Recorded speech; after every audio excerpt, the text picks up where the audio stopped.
नमस्कार, आप सभी का स्वागत है हमारे इस यूट्यूब चैनल में।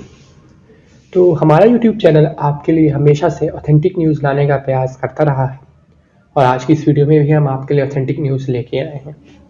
तो आज की इस वीडियो में हम लोग बात करेंगे एक बहुत ही इम्पोर्टेंट टॉपिक की और ये हमारा इम्पोर्टेंट टॉपिक जुड़ा हुआ है नई यूपी टीएसटी से।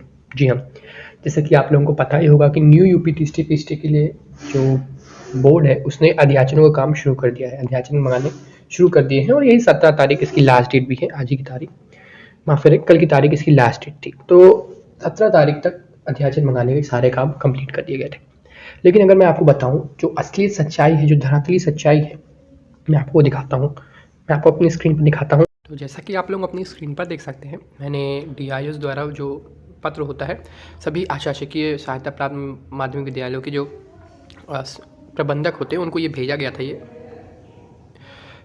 जो लेटर भेजा गया था DIS द्वारा, ये अध्याचन से जो जुड़ा हुआ है, अध्याचन से संबंधित ये भेजा गया था सभी जो भी प्रबंधक होते हैं, जितने भी स्कूल होते हैं उस पर्टिकुलर जिला में। देखिए अभी ये मेरठ जिला का है, मेरठ जनपद का है और यहाँ पर आप देख सकते हैं कि यहाँ साफ साफ बोला गया है कि कई सारे ऐसे विद्यालय हैं जिन्होंने अब तक अपने अध्याचनों को नहीं भेजा है। कैसे कई सारे ऐसे प्रबंधक हैं विद्यालयों के जिन्होंने अब तक जो भी संख्या है रिक्तियों की या जो भी संख्याएं हैं वो कुछ भी अभी तक भेजे नहीं। इससे साफ पता चलता है कई सारे प्रबंधक जो हैं वे अपनी रिक्तियों को भेजना नहीं चाह रहे हैं और इनके पीछे क्या कारण है ये हम भी नहीं जानते, लेकिन आप समझ सकते हैं क्या कारण हो सकते हैं बहरहाल।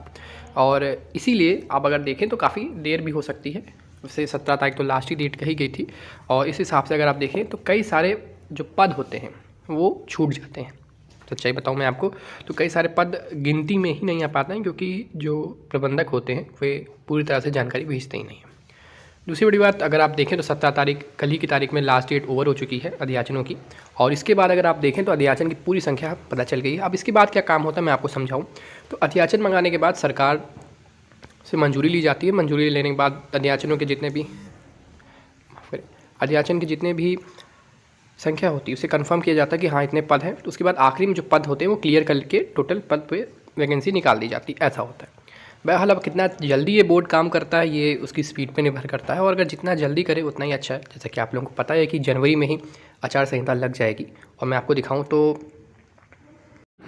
जैसा कि आप लोग देख सकते हैं कि रोज़गार की मांग को लेकर निकाला गया कैंडल मार्च। जी हाँ, आपको पता होगा युवा मंच और युवा मंच के जो नेता हैं अनिल सिंह, तो उन्होंने कैंडल मार्च निकाला था। और कैंडल मार्च किस लिए आपको पता ही होगा कि जितनी भी भर्तियां हैं उत्तर प्रदेश में उनमें से एक का भी अभी काम नहीं हो पा रहा ठीक से। जैसा कि आप लोग जानते ही होंगे कि अध्याचन मंगाने के काम तो शुरू कर दिए गए, जैसे मैंने आपको पिछली स्लाइड में ही दिखाया कि अध्याचन मंगाने के काम शुरू कर दिए गए, बट जो प्रबंधक हैं स्कूलों के वो अध्याचन भेज ही नहीं रहे हैं। पहली बड़ी बात ये। दूसरी बड़ी बात, अगर आप जानते हो तो बहुत थोड़ा समय बचा है। अगर आप देखें तो आचार संहिता लगने वाली है और जैसे आचार संहिता लगेगी आपको पता है कोई भी काम नहीं होगा।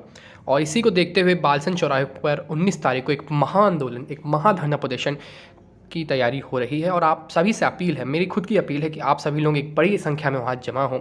और सिर्फ ये किसी एक दो भर्तियों के लिए नहीं, ये सभी भर्तियों के लिए है, चाहे वो प्राइमरी की भर्ती हो, चाहे वो टीएसटी की भर्ती हो, चाहे कोई और भर्ती हो, चाहे एलटी की भर्ती हो। इन सभी के लिए एकजुटता के साथ 19 दिसंबर को बालसन चौराहे पर एक महाआंदोलन प्रस्तावित है और मैं आपसे खुद अपील करूंगा कि आप उसमें सम्मिलित हो। जैसा कि मैंने आपको पिछली स्लाइड में दिखाया कि काम कितना स्लो, कितना मन मर्जी के हिसाब से हो रहा है। प्रबंधक भेज ही नहीं रहे हैं रिक्त पदों की संख्या। और टीएसटी पीएसटी देखिए, आप देख सकते हैं नीचे की लाइन में प्राइमरी भर्ती हो, चाहे टीएसटी पीएसटी हो, चाहे एलटी ग्रेड हो, चाहे कोई भर्ती हो, उन सभी के लिए एक बैनर के तले प्रदर्शन किया जाएगा, धरना प्रदर्शन दिया जाएगा। और यूपी की जो सोती हुई सरकार है उसे जगाने के लिए आपको आगे आना पड़ेगा, क्योंकि पहली बड़ी बात आप जानते हैं कि किसी भी तरह से आपको कोई भी काम होते हुए दिख नहीं रहा है। आपने देखा टीएसटी पीएसटी के लिए अध्याचन मंगाने का काम कहा गया कि शुरू हो गए हैं, लेकिन 17 तारीख तक देखिए आप। 16 तारीख का वो मैंने आपको जो लेटर देखा था वो 16 तारीख का था और 16 तारीख तक कोई अब तक जो प्रबंधक हैं वो ठीक से रिक्त पदों की जानकारी ही नहीं दे रहे थे। तो ये चीज़ें आप देख सकते हैं कि कितना सोया हुआ सरकार है, कितनी सोई हुई पूरी व्यवस्था है, प्रशासन व्यवस्था। इसीलिए मैं आपसे कह रहा हूँ कि एकजुटता दिखाइए जिससे कि आपकी सभी भर्तियाँ एक साथ आ सकें। और चुनावी माहौल है, इससे आपका ही फ़ायदा होगा। प्राथमिक शिक्षक भर्ती, TST PST, LT grade, BPEd, police, लेखपाल, कोई भी भर्ती हो, सभी को दिसंबर महीने में विज्ञापित कराने की घोषणा कर दी जानी चाहिए। और इसी के साथ मैं आज की इस वीडियो का अंत करना चाहूँगा।